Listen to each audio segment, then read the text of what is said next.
Match Kolkata versus sunrise Hyderabad. কিন্তু আজকের ম্যাচে টসে জিতে প্রথমে হায়দ্রাবাদ বোলিং করার সিদ্ধান্ত নেন। কলকাতা প্রথম ইনিংসে ব্যাট করবে। ডিকক এবং নারায়ণ এসে ব্যাট করতে। ডিকক 6 বলে মাত্র 1 রান বানিয়ে আউট হন। প্যাট কামিন্সের বলে সুনীল নারায়ণ আউট হন। মোহাম্মদ শামির বলে 7 বলে 7 রান করে।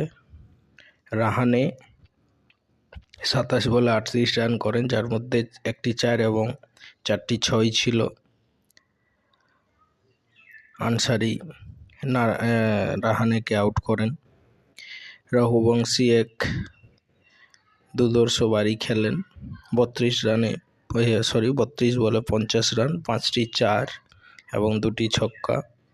ভেঙ্কটশায়ার সব থেকে ভালো খেলেছে আজকের ইনিংসে, 29 বলে 60 রান, 7টি 4, 3টি ছক্কা।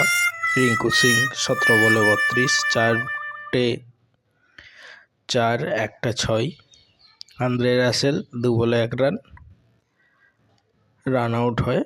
অবশেষে 20 ওভারে 6 উইকেট হারিয়ে কলকাতা 200 রান সংগ্রহ করে সানরাইজের কাছে 201 রানের টার্গেট রাখেন।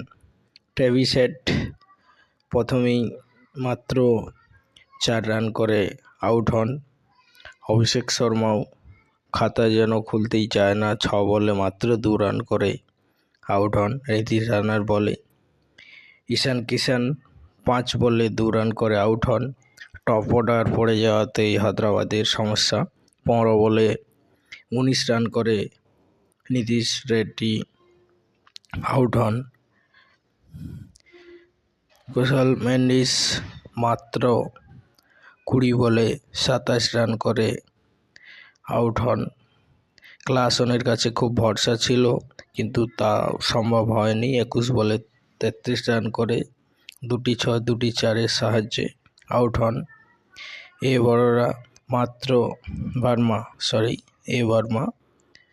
6 বলে 6 রান করে আউট হন। প্যাট কামিন্স ক্যাপ্টেনের কাছ থেকে সেরকম কিছু পাওয়া যায়নি, মাত্র 15 বলে 14 রান করে বরুণ চক্রবর্তীর বলে আউট হন। Harshal Patel Andre Russell out করেন এবং